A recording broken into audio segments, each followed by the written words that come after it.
Praise the Lord. Hallelujah. Wow! Kung kailan tumayo ulit eh. English is real. Welcome, brothers and sisters. Welcome. Where's the other two? Kuya Junley o Kristen? Oh, Julie. Yeah. Amazing. Amazing. I thought that you're somewhere else. I thought you were somewhere down the road. Praise the Lord. Amen. Glory to God. And have a blessed evening for all of us. Amen. Thank you for thank you because you are here, you are present, and the Lord will bless you. Amen. The Lord will faithfully bless you because you gave time for Him in this time of service. Some are not having a service this Friday, but we will continue. As long as there is an attendees, we will continue to have a service. Amen. So I'm glad that you came, and this is my comeback preaching. Praise the Lord. Glory to God. And welcome to sisters and brothers. Sino ba yung mga bago? May bago ba? Glory to God. Amen. Praise God. No? Welcome po sa inyo. This is the, they may not introduce to you personally, but you're attending a fellowship which is, wala kasi tayo na eh. But the Lord Reigns International Ministry Incorporated, this fellowship, this group is a non-sectarian, non-denominational, full gospel, Bible-believing church. Amen. So we are not raising any religion. We are not exalting anything, but only we are studying only from Genesis to Revelation, the book of the Bible. There are 66 books only, 39 Old Testament and 27 New Testament. Amen. So we are here now, but under the Lord Reigns International Ministry, the Wednesday group or the Wednesday evening group, we are the Wednesday group. Then the sector, which calls us the chief cornerstone, and we have already how many years? We already 4 years. Coming 5 years or 4 years? 5 years. Oh, coming 5 years. Already we celebrated last October, September, the 4th year anniversary. So I hope in this coming 5th year, you are still here. Amen? Amen. Even though some other guys or some other brethren are going away because of some issues or problems, I hope that you will bring more souls to the Lord's feet, and God will use you in inviting or sharing the gospel of the Lord Jesus Christ. Amen. Praise God. Hallelujah. And now, since we are still in the season, actually, in the world, actually, once we came from, we are from our, ano ba to?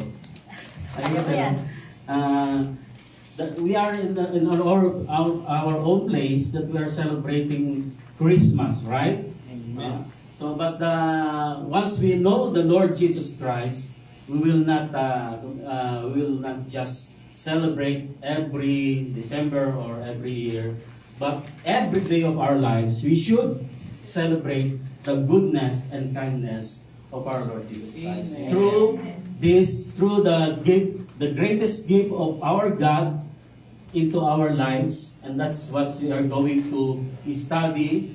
And I hope you will get and you will listen to the words of the Lord tonight. Amen. And as can you stand and let us read our scripture text coming from Isaiah chapter 9, verse 6. Let us, if you can read it, or we'll read. For unto us a child is born, unto us a son is given, and the government will be upon his shoulder, and his name will be called Wonderful, Counselor, Mighty God, Everlasting Father, and Prince of Peace. Hallelujah. Lord, Father God, we thank you, Father God, in this place, O Lord, and we thank you for your presence, O God. Although we are not faithful unto you, you are always faithful. Your faithfulness endures forever, O God. And we are grateful, hallelujah, that you are continuing showing us, O Lord God, what goodness you have, that you have given us, O Lord God, the kindness that you are imparting to us, O Lord God. We thank you, Father God, for your grace and mercy unto us, O God. Salamat po, Panginoon, and we will just continue to worship you as we listen to your word, O God. Anoint your words, O Lord God, that will come out in my mouth, O God. And hallelujah, and I will trust you, the Holy Spirit, that you will teach us, hallelujah. And I will just pray, O God, that open the minds of your people, the spiritual eyes, and spiritual ears, even the spiritual heart, O God. Open them, O Lord, in the name of Jesus, that we may perceive, that we may receive, hallelujah, the power of your words tonight, O Lord. We thank you, Father God, to you all the glory. We entrust everything to you. In the mighty name of Jesus, everybody says amen and agree. Amen. Amen. Amen. Praise God. Hallelujah. One more clap offering unto the Lord. Amen. Glory, glory to God. Glory to God. Hallelujah. You may sit down. You may be seated. And if you are feeling sleepy, there is a coffee there. Chocolate. And chocolates. Praise the Lord. Hallelujah. Sana naman. Beka naman all. Amen. So, feel free. As we listen to the Word of God, feel free that we're just kumbaga, malaya. We have the freedom in listening and watching me speaking here. Amen.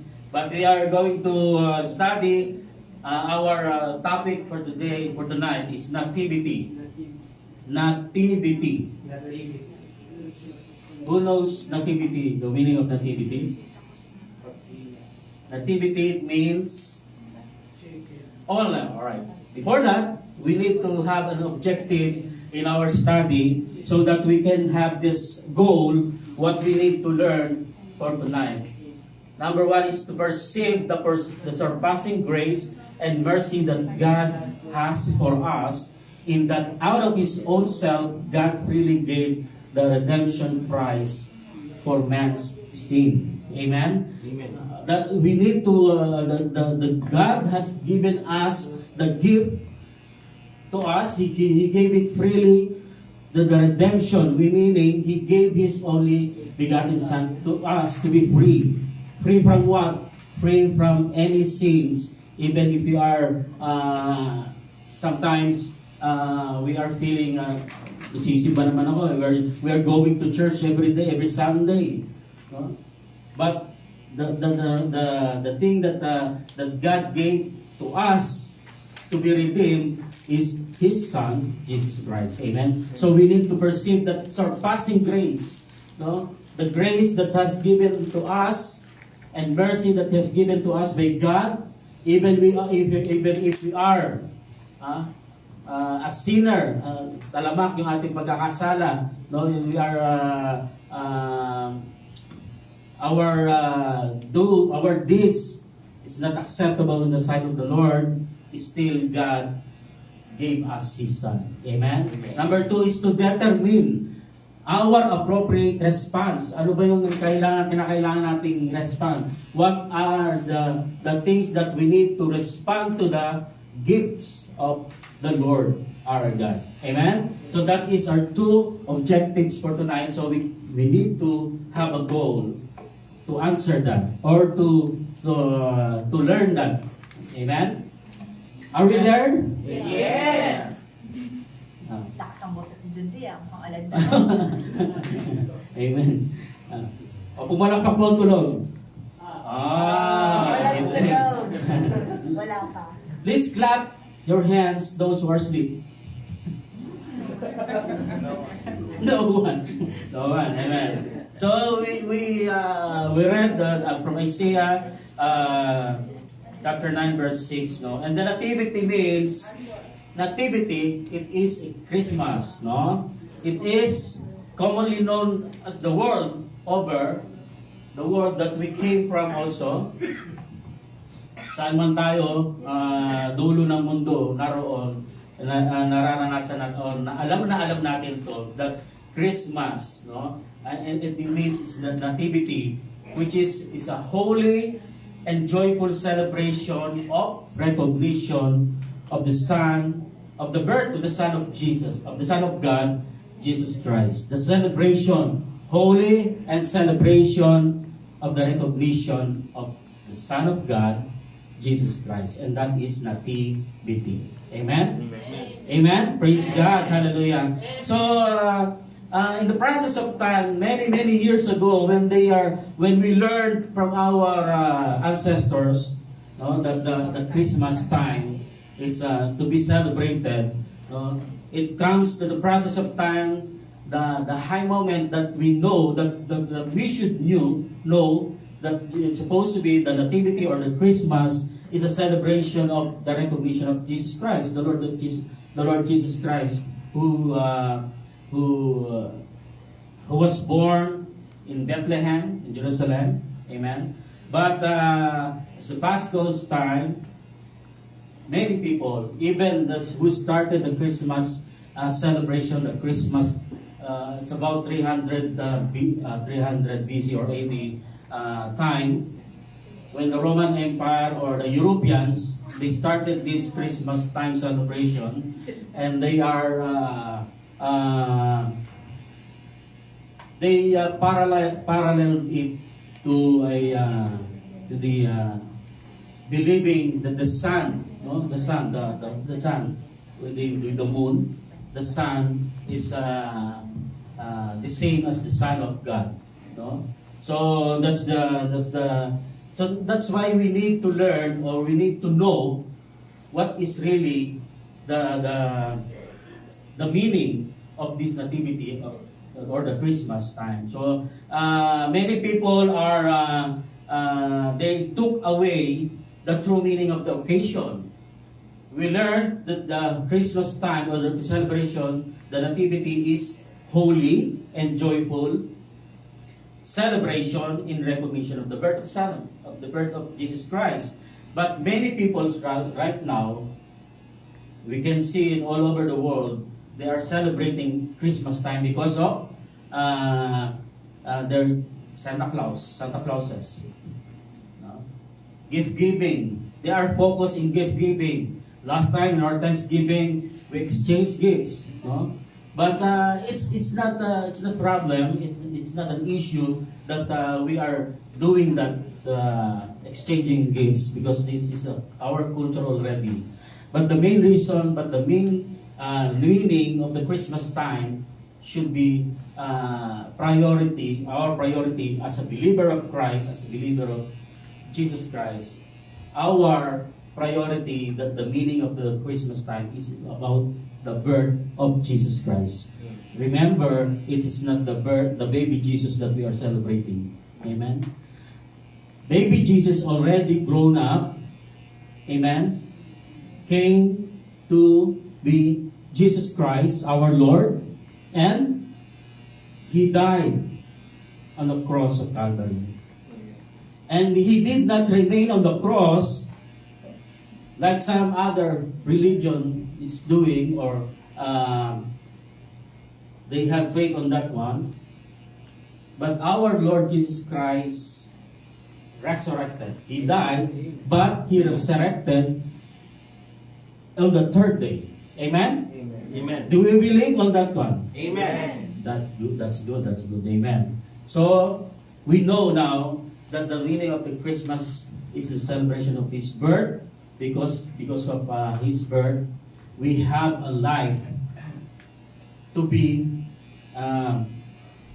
that we have the reason to live, the reason why we are living here on this earth. No? We are not just there are some sayings, happy go lucky, or happy yung araw-araw magsaya ka na, magsaya para you make yourself happy, do whatever you do, but tomorrow maybe it's your last time, so you should do whatever the things you need to do. But the thing is, we should know that tomorrow, if we die, there is a eternal we are destination, no? That we are going to face. Amen. So we are the reason. We already the song earlier, and it gives us the. Did you what's this? Did you know the song already? We are the reason. And if you see if you read and internalize the lyrics of the song, it gives us a glimpse of the true meaning of Christmas. Amen. So once we, I am telling you honestly, the last few years. So when I'm hearing this song, I get emotional, and I have a teary eye, because when I heard this song, it gives me like goosebumps. No? But it's really it touches me when I'm singing that song. We are the reason, because of this lyrics. Amen. In the beginning of the song, it says, what's the real meaning of? Let us go first. In the beginning of the song, we will notice the word system, the word projected in the minds of the children. What is the first stanza? The beginning of the song. As little children, we will dream of Christmas morn, and all the gifts and toys we knew we'd find. Amen. All of us here, we've been there. We are believing, and we have the minds that the Christmas time, it's about the kids. It's about gift giving, right? Even ourselves, when the Christmas season is coming, our focus, our minds is always, ano na kaya ibibigay ko? What will be my gift to my father, to my mother? What will be the gift to I will be given to my mga inaanak? Amen. So, sabi ko nga hindi mapalad yung mga inaanak ko kasi hindi ko masyadong nagbibigay no? So, it was created into the young minds that Christmas, that is receiving the gifts, right? It was inculcated in our minds, to our young minds, that Christmas time is about receiving gifts or giving gifts, right? Yes. Is it what's your place, madam? Sister, what's your place? Uganda. And in Uganda, it's is it the same time when Christmas time is coming? It's really like Thanksgiving party. Yes. Yes, the same thing. Okay. That's a good thing. That's the praying, That's a very good. In Filipinos, kali praying, Yes. They are always partying. They are always Filipinos are expecting gifts. Naku, saan ba yung regalo ko, no? Ganon no? So it was put into our minds since our little we have to give in Christmas time. We need to give we need to receive a gift. So usually when we are in a little as a little children, we always say, "Where's my Nino? Where's my Nina?" I don't know why. Because we are expecting a gift from them. Amen. So that's our culture. That's our mindset when we are in the season of Christmas. Amen. So as a child grows, and when we are growing up, there's a sense of expectation. Sabi ko, you are expecting. There's a sense of expectation being developed in our minds that when the start of bare months, like September, October, November, we are expecting, we feel that Jose Marichan is going to, it's watching now, it's getting ready to sing a song. It's Merry Christmas and a happy holidays. No? So it's and also the businesses, it exploited this Christmas time because they can sell what their business, their geniuses in the business era, in business time, in business situation. They are making money out of Christmas time, and they don't have they don't mind what is the real meaning. They just want to get more profit out of this Christmas time. Amen. So every earning person on the face of the earth, all of us, we are earning person. And on the Christmas time, actually, all of us, there's no exception. If we are the Christmas time is coming, we are thinking always, what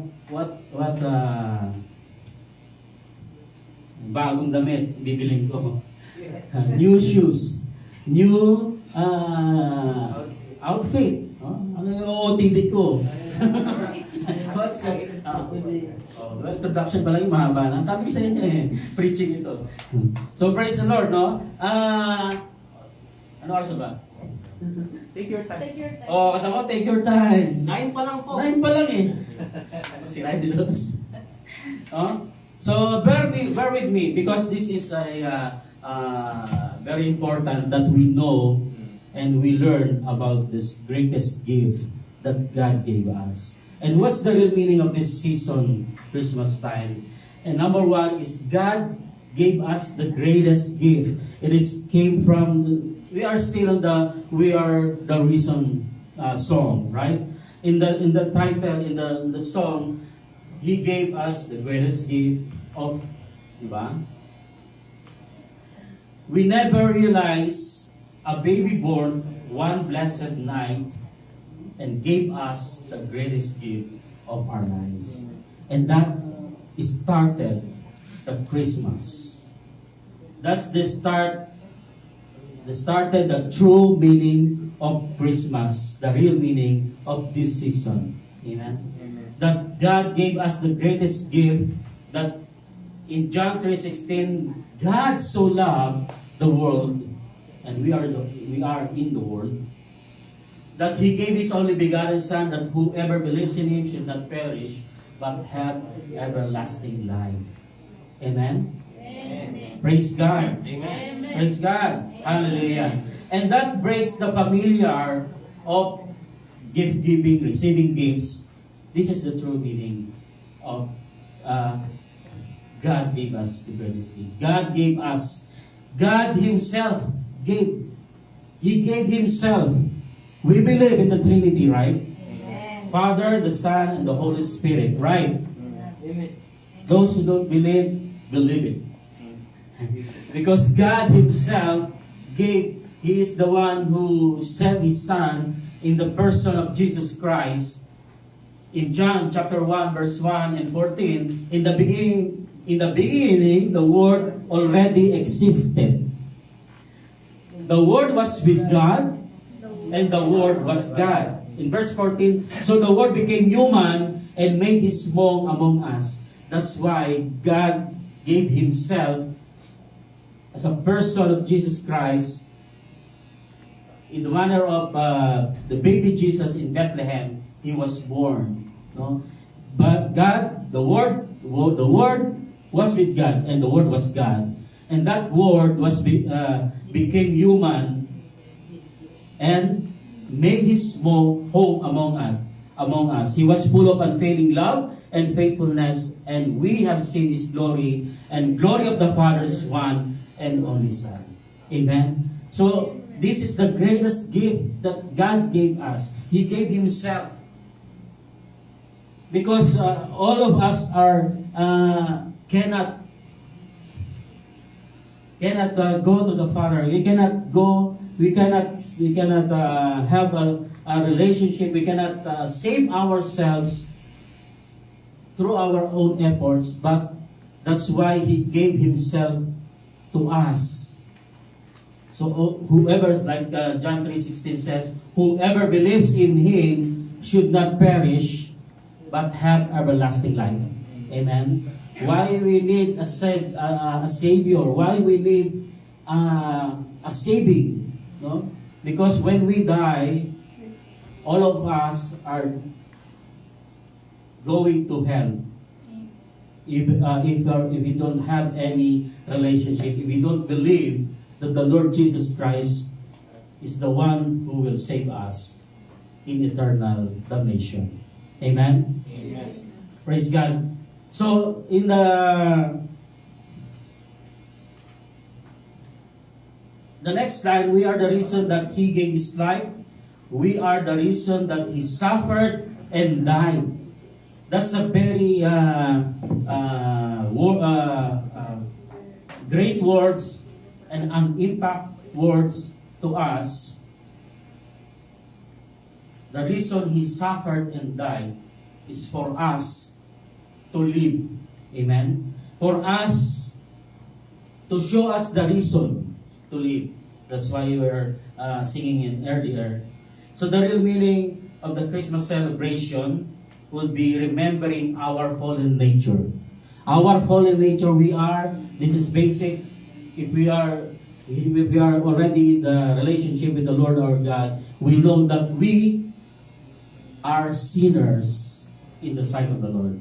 Because Romans 3:10 says, there is no one righteous. No, not one. Even me, I am a sinner. I am not righteous, but I need God. But I need Jesus. Amen. Romans 3:23 says, all have sinned and fall short of the glory of God. All. Right? Amen. So we need to remember our fallen nature. That's the Christmas celebration that we need to know the meaning of this Christmas celebration. The next is our faithful destiny. Every one of us has a destination if we left on this earth. There are two destinations, hell or heaven. There is no purgatory. That's the biblical,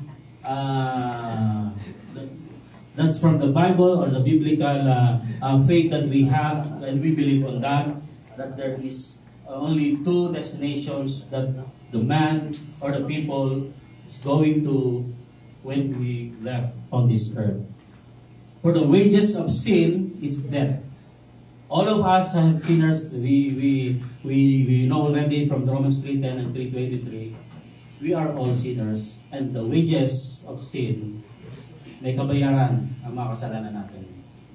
There is a payment for our sins, and that is death. But this is the amazing grace of the Lord our God. The gift of God is eternal life through Christ Jesus. Amen. Praise God. And in Revelation 20:15, anyone not found written in the book of life was cast into the lake of fire. Amen. So everyone who is not found in the written of the book of life, which means that if you don't receive, if you don't seriously receive Jesus Christ in your lives, you are casted into the lake of fire. Amen? Because Hebrews 9:27 says, as it is appointed for men, for all of us to die once, but after this, the judgment. Amen. So if you're right now, if you're not sure that you receive our Lord Jesus Christ, if you died somewhere from tonight or tomorrow, if we died, we should know that we are going to heaven or hell. Because appointed for men die once, after that the judgment. We are going to judge by the Lord when we are going to. You're going to heaven or going to hell. Amen? Amen. And we need, that Christmas celebration meaning, we need a Savior. Why? Because salvation is found in no one else in Acts 4:12. For there is no other name under heaven given to mankind by which we must be saved. Amen? Salvation is found in no one. So many others says we can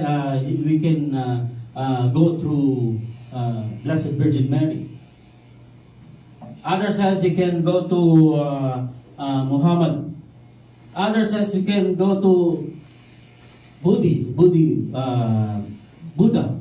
Amen. All of these religions, all of these people died, but did not resurrected. Amen. Only Jesus Christ, who died on the cross, died on the third day, He rose again, and right now is in the right hand throne of God. Amen? Amen. Can you give a clap of hand to the God? Hallelujah. We need a Savior, for there is one God and one mediator between God and mankind, the man Christ Jesus. He is the only mediator that God given. Amen. He is the way. John 14:6 says, Jesus said, I am the way, the truth, and the life. No one comes to the Father except through Him. Not even baby Jesus. He cannot, because He's not baby Jesus. Tell me, who is going, any baby who can speak, I can save you. Go to me. No one. No baby Jesus can tell you. But Jesus said, the 33-year-old Jesus Christ, who was born and who ministered in this earth, said, I am the way, the truth, and the life. No one comes to the Father except through me, Jesus said. Amen? So, we need a Savior, and if you declare with your mouth, Jesus is Lord, and believe in your heart that God raised Him from the dead, you will be saved. So we need to confess that Jesus is Lord, and we should believe in our heart that God raised Him from the dead.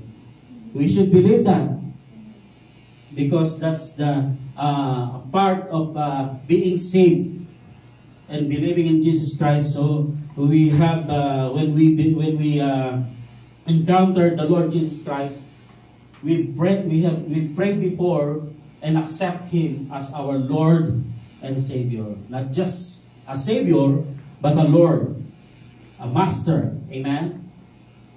And we are believing that God raised Him. So we are believing that He did not stay on the tomb.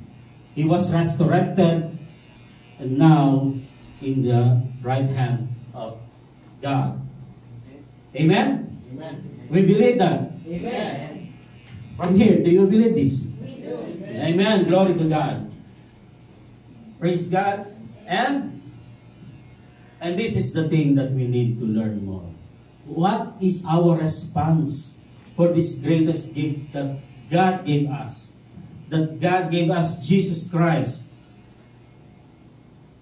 for us to show us the reason to live. And what is our response? In our text, the first, for unto us a child is born, unto us a son is given. Right? We learned earlier in John 3:16, God so loved the world, He gave His only begotten Son, and God gave us a son, a child who is born unto us. So what will be our response to that? We must be willing to give God our very own life. Are we willingly giving our life to God? Hello? Amen. Praise God. Because if you don't, the bad thing that you will expected in your lives is to be damned into the lake of fire. Because the Bible said, if you don't believe, I will check. In John 3:17, we are, if you don't believe, you are already condemned. To what? You are condemned because you don't believe Jesus Christ. So what we need to do, or what we need to respond to Him, what God gave us, He gave, hindi inalintana, hindi niya pinansin, or He did not take, He don't care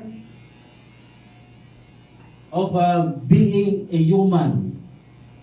No? He is already God. He said that He created all things, right? But He came to this earth for us, so we can have a life eternal. So why we are not giving our life to Him? Right? We must be willing to give God our very own life. Right? Number 2 is we must be willing to fully surrender it to Him. Surrender our life to Him. Right? Because God already shown you. God, we will be hearing later. God gave us. God first loved us because the John 3:16 says, God so loved the world. He already loved the world. So He gave us, He loved us first. So why we cannot bring back the love? By giving or fully surrender our lives to Him. Amen? And the next thing is we need to be radically used by God in fulfilling His great commission. Not just believing, not just surrendering to the Lord or Jesus Christ, but be radically used. No? We ask our Father, we ask Jesus Christ that we may be used in His kingdom by fulfilling His mandated Great Commission. And what is that? Go and preach the gospel in all nations, baptizing them in the Father, the Son, the Holy Spirit. Amen. And teach all the disciples to obey what I have commanded you, says the Lord. And then the last part is, don't be discouraged. I am with you always. Right? Amen. Amen. So whatever things that you are hearing or listening tonight, just give it a thought. No? If you're still doubting that you have a relationship, that's why earlier I told you that this group, this fellowship is not about religion. It's about a relationship with our Lord Jesus Christ. If you don't have a serious relationship with the Lord Jesus Christ, question mark. We may not be not yet a child of God. John 1:12 says, for those who receive Him, Jesus Christ, He has given the right to become children of God. Are we children of God? Amen. Praise the Lord. Amen. Hallelujah. All people can claim that they are children of God, but they don't receive Christ. All people are created by God, but they are not children of God. Whose children are they? For those who believe. Those who don't believe in the Lord Jesus Christ, whose children are they? Do you think? Huh? They are the children of this world. And who is the prince of this world? Satan. So we are. If you don't believe in Jesus Christ, if you don't accept Jesus Christ in our lives, we are children of the world, and basically, we are children of Satan. That's the truth from the Bible. Those who don't believe already condemned in hell, but those who believe will be receiving an eternal life. Amen. Praise God. Hallelujah. Hallelujah. And the government will be upon his shoulder. What is our response there? We are willingly governed by the king. It means, it implies only that he reigns, he will reign, Jesus Christ will reign, he will rule for us. He promised us that he will come back. There's a second coming. There's a rapture going, right? And if he will come back, maybe tomorrow, or maybe today, tonight, we should be ready that we are,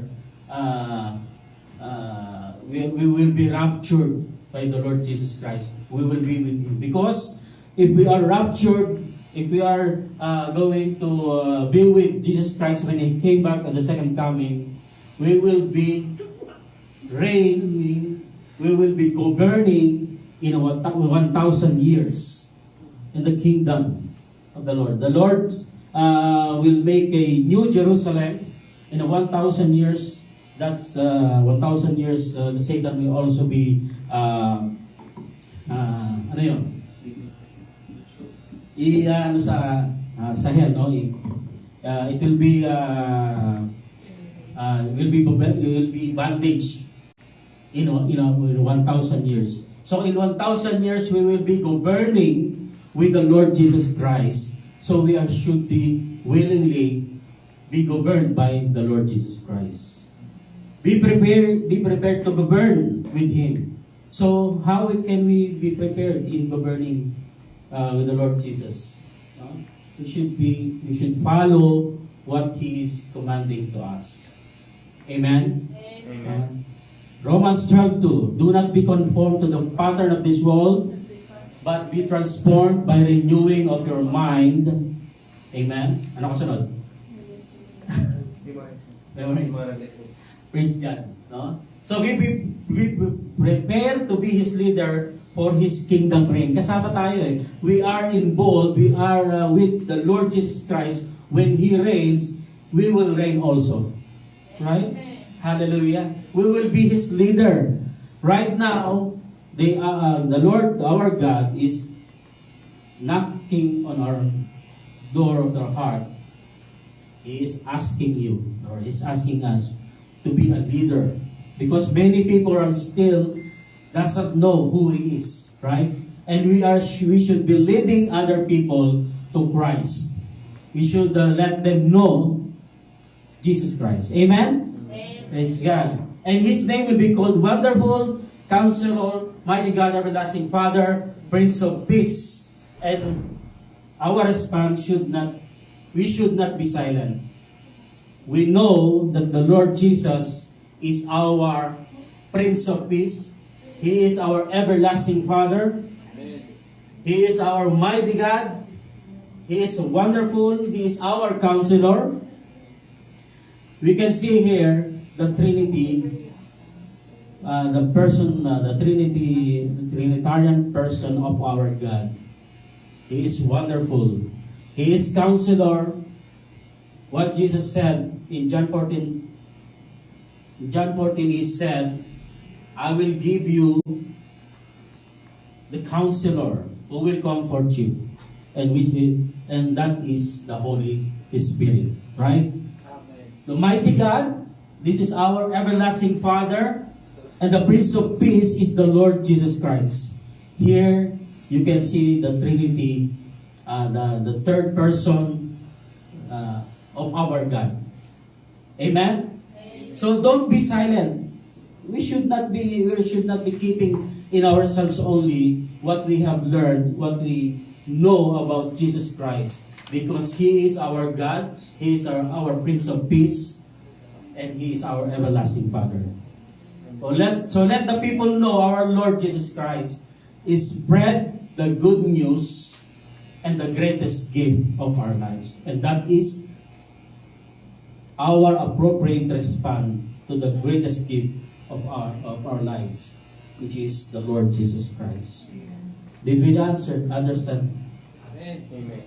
Amen. I hope and pray that in our lives, as we go home and as we meditate the words that you have learned, that you have heard tonight, ask the Lord that we may change our lives from glory to glory, that He may be used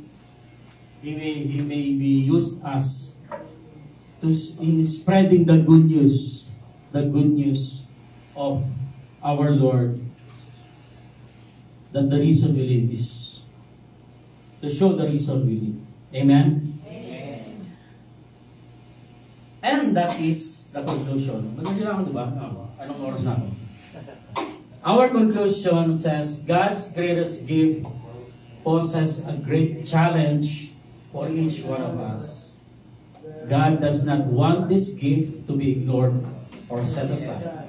He needs people like you and me to share this gift with the people around us, people whom Jesus Christ suffered and died for. Amen? Amen. Every one of us, God is challenging us. He gave His only Son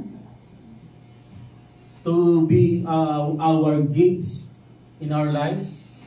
And He suffered, He died for us so that we can live in this earth. Amen. He came, in John 10:10 says, I came, the Lord Jesus said, to have you an abundant life. Abundance is life, it's not just a material things, but it is a spiritual things that we have this kingdom in our lives. Even if we are facing tribulation in this earth, we are still abundant in the spiritual life because our God is in us who created all things. Amen? We are more than the billionaire of this earth because our God, our Father, He owns everything in this world because He created all things in this world. Amen? Praise God. And the last verse that we have to meditate, our mandate, our great commission. So therefore, go and make disciples of all the nations, baptizing them in the name of the Father and the Son and the Holy Spirit. Teach these new disciples to obey all the commands I have given you, and be sure of this, I am with you always, even to the end of the age. Amen? Let's clap our hands. Hallelujah. Let's pray. Let us stand and pray. Hallelujah. Thank you, Father God. Hallelujah. Thank you, Lord Jesus. Thank you, Abba, Father, that you gave your Son, Jesus Christ, for us, who are teaching us in this world that we may live according to your will, Lord God. Father God, Lord Jesus, if there's any soul that is still doubting your relationship to Him, for them, Lord, speak to them, Father. Speak to them, Lord Jesus. It is not too late, Lord God. You don't want many people to be destroyed in this earth, but you want us, you want your people, you want your creation to be with you in your kingdom, O Lord God. And so right now, Lord, if there's any people in this place who still not have a relationship with the Lord Jesus Christ, touch him, O Lord God. Touch them, O Lord. Speak to them, Father, so that they may give their lives unto you, Lord, as a living sacrifice, holy and acceptable to you. Father, we ask this, Lord, in the name of Jesus, and in the power of the Holy Spirit, who is always in us, with us, convicting us, Lord. Change our hearts from glory to glory, Lord. So we pray, O Lord God, we are entrusting to you these souls, Lord God, in this place. And even those who are listening in this teaching, O Lord, touch their lives, O God, and let their lives be useful in the kingdom of God, in fulfilling your mandate, O Lord, your great commission to your people.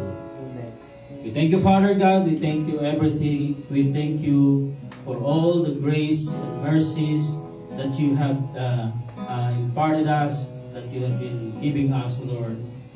We entrust everything to you. And this is our prayer. Everybody says, agree. Amen. Amen. Amen.